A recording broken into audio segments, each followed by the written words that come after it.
This is a sample of The Annihilation, Book 3 of the Blood Cure Trilogy, by Eileen Sheehan.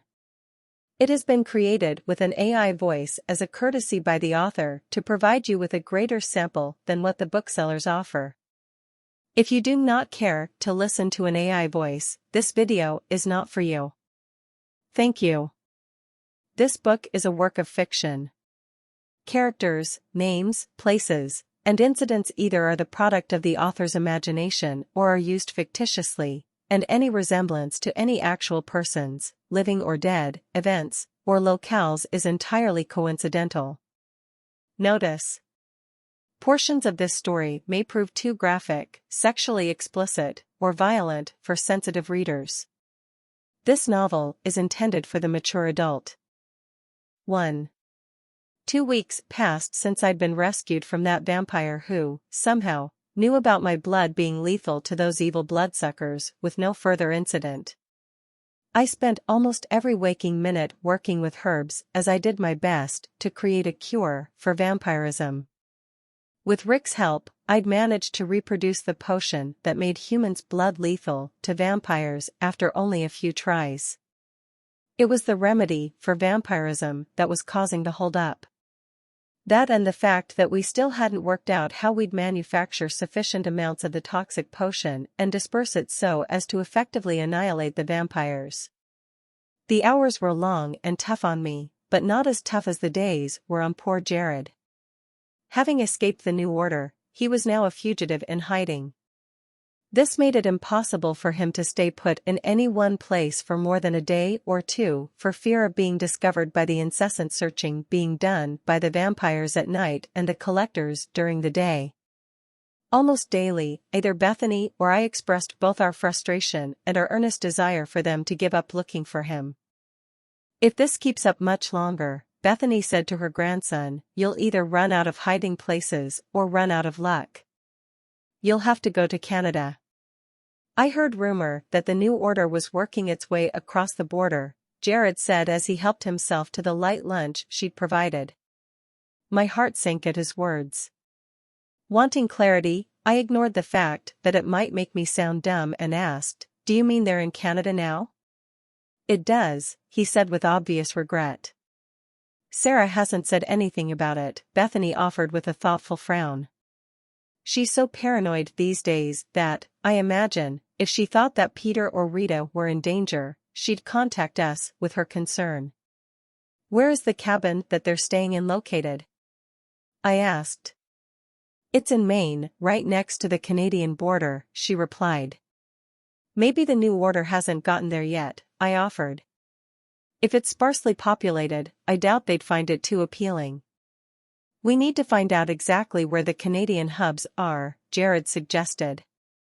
There shouldn't be too many of them yet. Then, looking at his grandmother, he asked, have you been able to make the connection with the underground? She pursed her lips and replied with, I put some feelers out, but I haven't really gotten serious. I'm worried that if they find out about the formula, they'll push the issue before we're ready.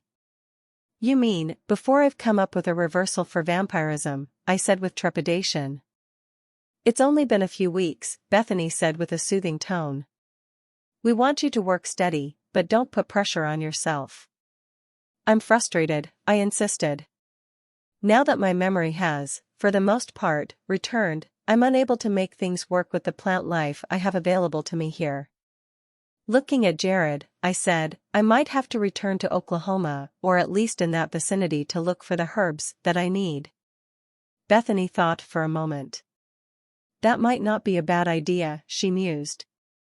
With Jared having to hop around from place to place, maybe heading to Oklahoma with you would be enough to get them off his back.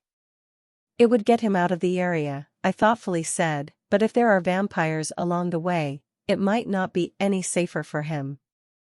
Didn't you get here without mishap? She asked. Oh, there was mishap, I informed her. It was just with mutants and not vampires. But, you made it here unscathed, she insisted. I can't guarantee that would be the case going back, I firmly stated.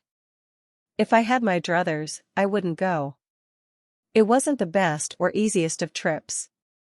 You came on foot, Jared said. We could go by motor vehicle. It would make a much quicker and certainly much easier trip. Quicker and easier, but more dangerous, I said with disapproval. It has its pros and cons for sure, Bethany said. I don't feel good about it, I firmly informed them. I like the idea of making the journey on wheels, but not with a fugitive vampire. That's just asking for trouble. Heaving a sigh, Jared said, she's right. I would be a detriment to her. It's not that, I quickly said. It's just that I can't believe the New Order is keeping their search for you to this area. A vampire escaping them is a huge deal. I don't imagine they're taking it lightly. Looking directly at him, I filled my lungs with air to help give me the strength to say what I knew needed to be said. We'd yet to act upon it, but the love that I felt for him had finally come to the surface. The idea of him leaving the country and losing my connection to him was something I wished didn't have to happen. Even so, I firmly said, as much as I hate to say this, I don't think you're safe as long as you're in the country. I think Bethany's idea of you going to Canada is the right thing.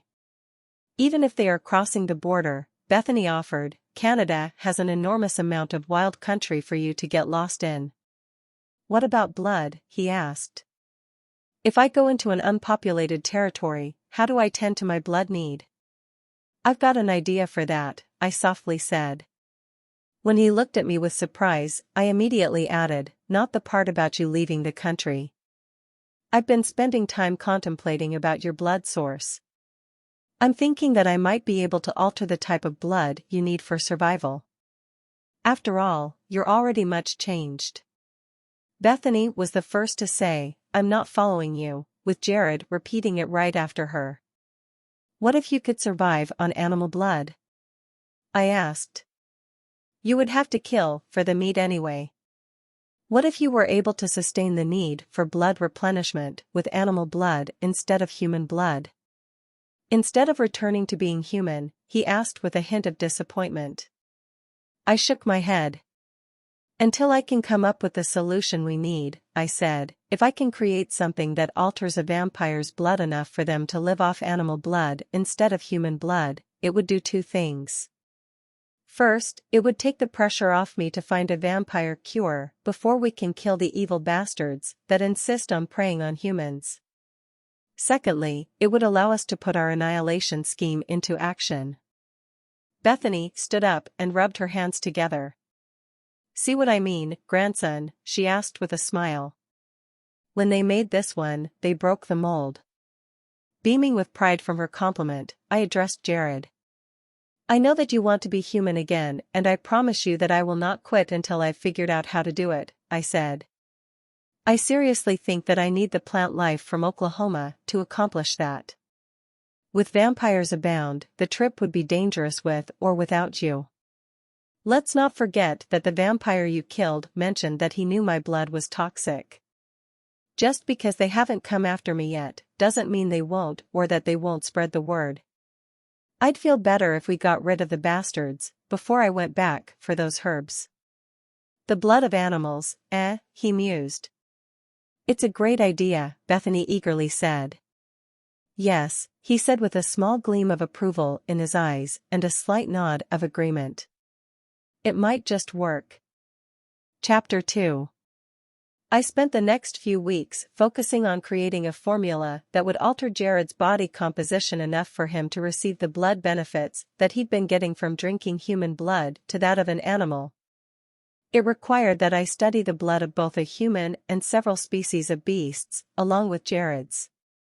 I'd be lying if I didn't confess that, in the beginning, I had absolutely no idea what I was doing. I just did what I guessed was right. Eventually, as discoveries were made and information came together, I was able to recognize what was needed in order to accomplish my mission. There were multiple failed attempts, which proved excruciating for Jared as his body rejected the blood of a cow and sheep that he was tested on.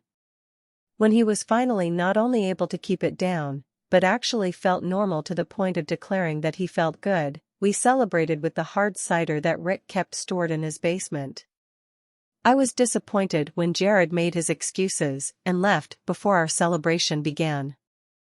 I was hoping to find time to be alone with him. Even though he had yet to act upon his love for me, he'd declared it on more than one occasion. I could also feel it whenever he was close. He hadn't explained, but I knew that he was abstaining from becoming intimate for fear that he might get carried away and contaminate me with his vampire venom. I was lucky that he'd been able to withhold it during my time as his captive. It was either because he felt he had stronger will prior to having his body altered by my blood, or he just cared for me a bit more now. It could even have been a bit of concern about possibly piercing my flesh while in the throes of passion and ingesting a bit of my toxic blood. Whatever it was, I'd planned on convincing him that he could at least give me a simple, affectionate kiss with safety. Or, at least I hoped he could. I was surprised at how quickly I felt the effects of the cider. With my head swimming amidst a world that wouldn't stand still, I made my way to my favorite chair on the porch. Things settled down enough to be tolerable as I filled my lungs with the fresh, cool air. "So, you're a lightweight," Rick teased as he pulled a chair up close to mine and settled into it. I'd had minimal to do with him since the night prior to their rescuing Jared.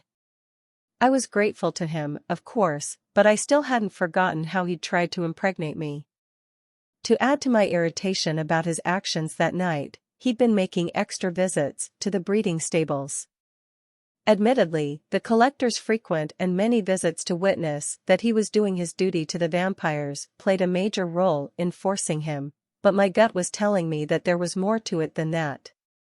There was something, other than the pressure of the new order to create baby blood, that was driving him to make so many visits each day to the stables.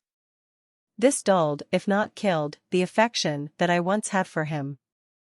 I attempted to ask him about it only once. He shot me down with a look that was actually frightening while insisting that nothing was amiss. After that, I kept my suspicions to myself and a distance from him. I rarely have occasion for drink, I admitted. I had wine a few times when I was younger, but, since the new order took charge of things, it's mainly been herbal tea or water. Those greedy bastards keep all the good stuff for themselves. They've seized control of every damned winery and distillery. It's something about the alcohol helping them to quench their thirst and need for blood. They claim that, without it, they'd have drained the continent dry by now.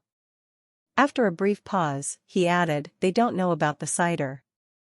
There are a few trees on my property. I collect the apples on the sly." "Don't you need equipment to make cider with?" I asked. He shrugged as he said, "We press the apples the old-fashioned way.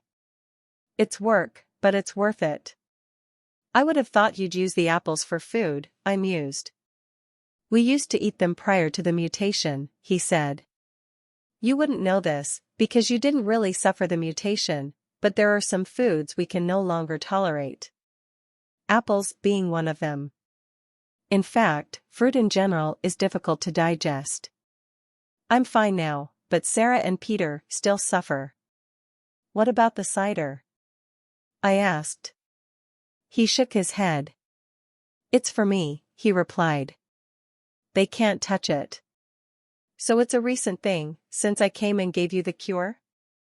I said with surprise. "Yes, and no," he offered. "I had cider in the basement from the old days. I stopped drinking it when the mutation occurred and took it up again after taking your cure. Although, I don't partake in it often." "It seemed pretty strong," I admitted. "It was an older batch," he said with a grin. "Good and fermented." I gave a slight chuckle. "I see. It's a shame Jared couldn't stick around and give it a try," Rick said with a sigh that sounded forced.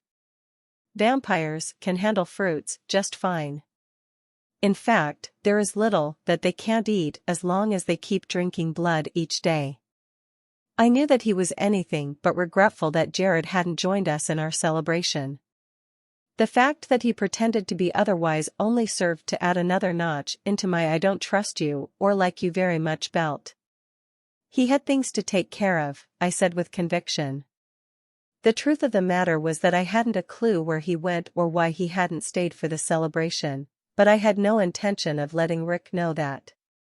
I wanted to give the illusion to him that Jared and I had resumed our relationship to the point where we were intimate enough to share things with even if we weren't. It's odd how vampires can't seem to maintain their blood supply on their own, I mused while I looked at him through the corner of my eye. I waited for him to respond, but he stayed silent while he sipped his hard cider.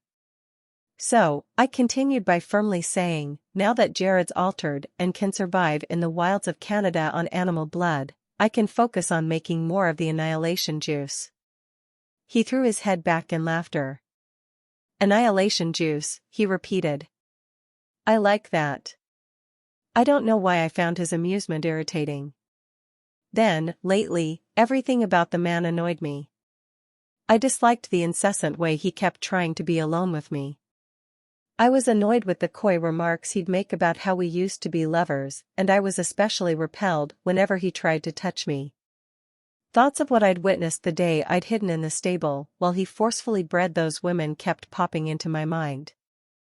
I was about to respond to his finding my slang humorous when an old station wagon came speeding down the long drive. The evening's darkness made it difficult to see the driver until the vehicle came to a halt just yards away. It was Sarah. Chapter 3.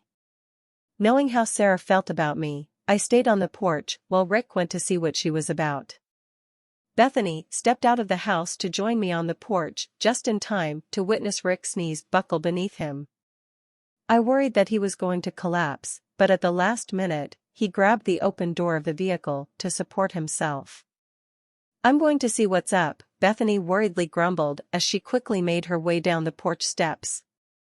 With my curiosity at its peak, I longed to follow her, but I knew better than to actually do it. Instead, I leaned against the porch railing while I did my best to hear what I could of their exchange of words. The station wagon was distanced just far enough away from me to muffle their voices. To my disappointment, I couldn't hear the words clearly enough to understand what was being said, but it was obvious that Bethany was disagreeing with her godson and his aunt. After what seemed like an abnormally long display of warring wills, Bethany threw her hands into the air and stormed back to the porch. Sarah quickly made her way to the passenger side of the station wagon and slid onto the front seat while Rick got behind the driver's wheel. I was at a loss over what to say or how to approach my friend as she stormed back to the house and positioned herself on the porch to watch the station wagon tear off at breakneck speed toward the outbuildings. Even if I hadn't witnessed the argument from a distance, the way her chest heaved while breathing gave away the fact that she was upset with Rick and Sarah. No matter how badly I wanted to be brought into the loop, my gut told me to leave it alone. Bethany would share her reason for their disagreement in due time. Of this, I was certain. To my surprise and disappointment, she spared me not so much as a sideways glance while she stormed back into the house. As the door slammed behind her, I heard her utter, "Vile, evil, idiots." Then, as if it was an afterthought, she popped her head back out of the door and said with a tone that left no room for argument, "We're leaving," before retreating back into the house. I was torn. It looked like Rick and Sarah were headed for the breeding stables, and I wanted very much to follow them. Whatever they intended to do in that building had my good friend extremely worked up to an extent that I'd never witnessed before. Because of this, I decided that it was better to go inside and collect my things in preparation for leaving. I could still hear Bethany angrily muttering accusations and obscenities about Rick and Sarah's character when I entered the house. Keeping my questions to myself while making my way to my room had to be one of the most difficult tasks I'd performed in as far back as I could remember. At that moment, I would have preferred to be crossing the country on foot while avoiding cannibal mutants than suffer the suspense of what had set my friend off to such an extent. We drove to her house in silence. When she finally parked the truck in its usual hiding place and got out, I slid out of my side. While gathering my meager belongings, I softly said, "We never said goodbye." "Believe me, they didn't deserve it," she replied as she walked with determination toward the house. Unable to stand it any longer, I caught up with her and asked, "Is Sarah up to no good?" "Peter is dead," she said with a deflated tone as she gingerly ascended the porch stairs. My breath caught in my throat at the news. I barely knew Peter, but I remembered that the time I spent with him showed me that he was a pleasant and intelligent child. This tragic news explained why Rick's knees buckled like they did. A wave of sympathy swept over me. I may have been turned off by Rick and his way of life, but that didn't mean that I was heartless. I wanted to ask how the poor child died, but I knew that it wasn't the right time. Confused about why Bethany displayed anger instead of sorrow, I said, "I'm so sorry." "Are you okay?" "No," she flatly stated as she barged into the house. I hesitated before following her. I'd never seen her in such a state. Instincts told me that it was more than the death of her god-grandson that troubled her to such an extent that she couldn't even express the grief that she felt. What could be so bad? With a scowl on my face, I made my way into the kitchen. The interior of my mouth felt like it was coated with a combination of cotton and sand. To add to my misery, a dull thudding resided in the back of my head. With regrets for drinking more hard cider than I should have and a silent vow never to touch it again, I filled the kettle with water for tea. Hopefully, a strong cup of herbal tea would help to bring some normalcy back to my body. After placing the kettle on the stove to heat up, I pulled down the canister containing the tea, measured the leaves out, and spooned them in the teapot that she kept on the counter near the sink. Pulling 2 mugs from the dish cabinet, I set them on the table and sat down. With my elbows resting on the tabletop and my chin propped in my hands, I stewed over the events that had just occurred while I waited for the water kettle to whistle its notification that it was ready to pour into the teapot. "Good. You're making tea," Bethany said as she sauntered into the kitchen. "Something to counter that cider," I softly said. "It was pretty strong," she replied. "I'm feeling an awake hangover headache coming on." "I'm in the same boat," I offered. I was never much for drinking alcohol, to begin with. I was so young when it got banned that I never had a chance to develop a taste or tolerance for it. "Most people don't drink hard cider," she said. "Especially something that potent." It was definitely a first for me, I informed her, and a last. "I don't know why I even agreed to partake in it," she mused. "I guess the excitement of your success made me do something so foolish." "Jared didn't stay," I pouted. "The celebration was for him. He wanted to waste no time. He went to collect a few vampires who, like him, don't enjoy their fate," she said. "He plans on heading for Canada right away. He's tired of hiding and running and wants to be out of danger." "Are they fugitives too?" I stupidly asked. She gave me an odd look before explaining, "You'll be manufacturing and releasing the formula now that you have him able to live on animal blood. He wants them to have the same opportunity for sustenance. Not all vampires deserve death." I slapped the flat of my hand against my forehead. "How stupid of me," I moaned. "In my defense, I'm not thinking clearly after drinking that cider." "It's fine," she said with a weak smile. I eyed her for a moment. The sadness of her expression couldn't be missed. "The tea will be ready in a few minutes," I offered. "If you want to go to your room to rest and grieve, I'm happy to bring it up to you." She nodded. "I could use a little quiet time to process things," she said. I watched as she silently stood up and made her way toward the stairs. My heart ached at how much life and vitality had left her. For the first time since we'd met, she looked old and tired. This has been a sample of the Annihilation, Book 3 of the Blood Cure trilogy. It is available in ebook and print at most major booksellers, and will be available in audio format by spring of 2023. If you enjoyed this sample, please like this channel. Thank you.